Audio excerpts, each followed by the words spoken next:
I'm Ice Cold Snake, and welcome to Games We Skipped, the series where we take a look at the games that flew under the radar and went mostly forgotten. These games ended up overlooked by many, including me, but now, years later, I'm diving back in to see what we all missed. And that brings us to 2012's Battleship, released for the Xbox 360, PlayStation 3, and Nintendo Wii. Developed by Double Helix Games and published by Activision of all companies, Battleship was developed as a movie tie-in game for the Battleship movie that released the same year. Now you might be asking, Snake, why are you playing and talking about Battleship of all games? Because I spotted this cover at my local game store and I thought, this has the potential to be one of the worst games I ever played. I've always wanted an opportunity to say this. The Battleship movie fucking sucks. I hate that piece of garbage. I hate the hours that I spent watching it, and I fucking hate that it's boring ass, stupid ass movie has lived rent free in my head for the last 13 years. Now, I remember pretty vividly the first time I watched it, I knew I would hate that movie within the first 10 minutes because there's a scene where the main character is breaking into a gas station and the security camera shows him starting his climb at 12:11 a.m., then reaching the roof a minute later at 12:12 a.m., but then he climbs up onto the roof and it still says that it's 12:11 a.m.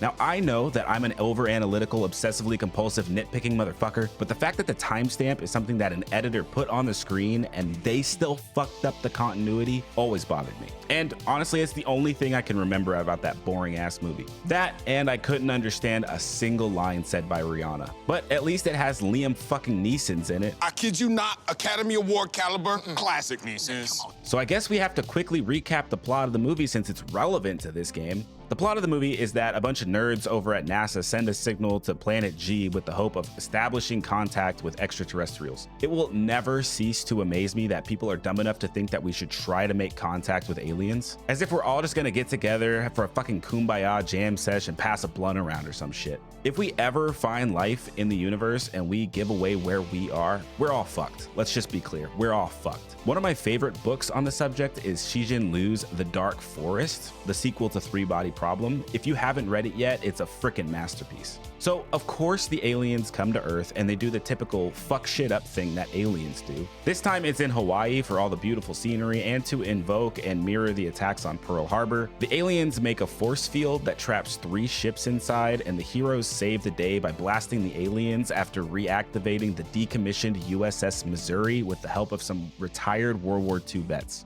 It's pure mindless schlock from the people that brought you Transformers. Oh, and it's using the Battleship IP from Hasbro to somehow tie this all into being loosely based on the Battleship board game. You sunk my battleship! It's you versus the aliens.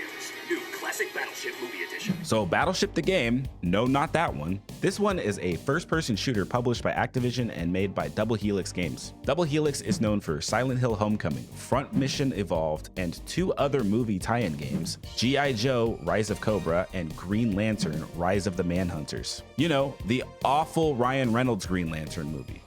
Beware my power. Green Lantern's life. So this team has a lot of experience with making movie tie-in games for really shitty movies. Rather than being a direct adaptation to the game's plot and characters, the game is even more generic.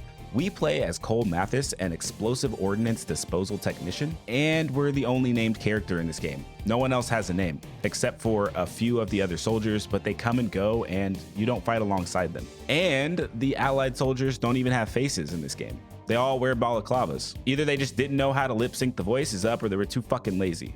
For the plot, Mathis is just chilling doing his EOD training disposing World War II bombs in Hawaii when the aliens crash into the planet and put up the shield around the islands. Mathis is tasked with destroying alien jammer devices and turrets, protecting allied generators, and fighting through the islands of Hawaii across 7 missions. About halfway through, you'll rescue the USS Missouri and use it to take out the alien flagship to save the world. If it sounds like I simplified the plot, I didn't.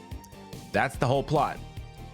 And it gets worse. Even though there are only 7 missions, the levels get reused. You'll capture a turret to finish a mission on one island, you'll get exfilled to go to another island where you'll destroy a jamming device, then you'll get returned back to the first island to push on and find more jamming devices and turrets. Between every mission is a generic mission briefing. This lady from the USS Reagan gives the briefings and also gives you the objectives throughout the missions, but it's not like her voice just comes on every now and then. No, instead she plays is all the fucking time. And every time she comes on, she ends her comms with the most grating and fucking annoying Reagan out. Reagan, out. Be careful.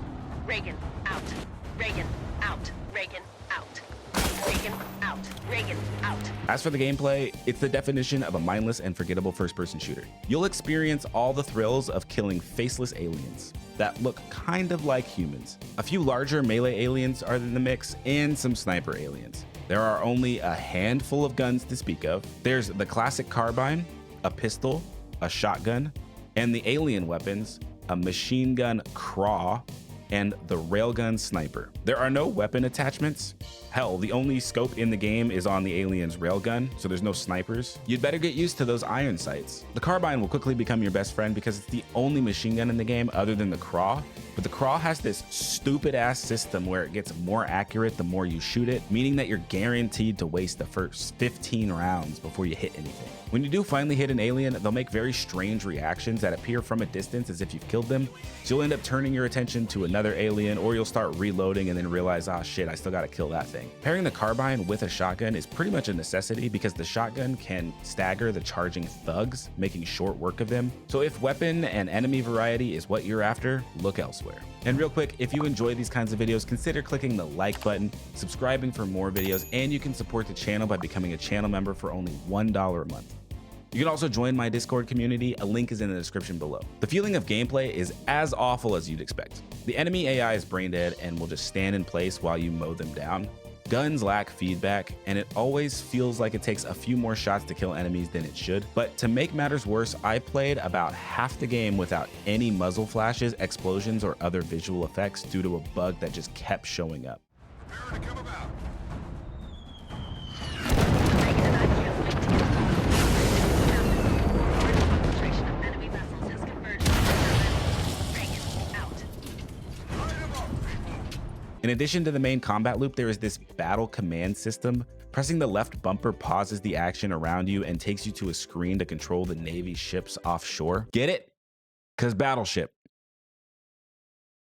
From this screen, you can tell the ships to move around on the grid and engage other enemy ships. Each ship has separate attack values for its damage against other enemy ships or submarines.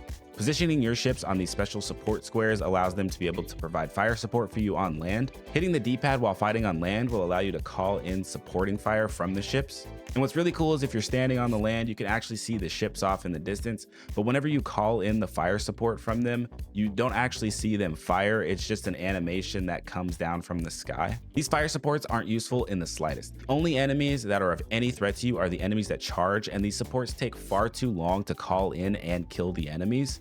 But be careful, the enemy ships can also do the same by launching peg strikes. Just remember, boys, watch your ass and avoid getting pegged.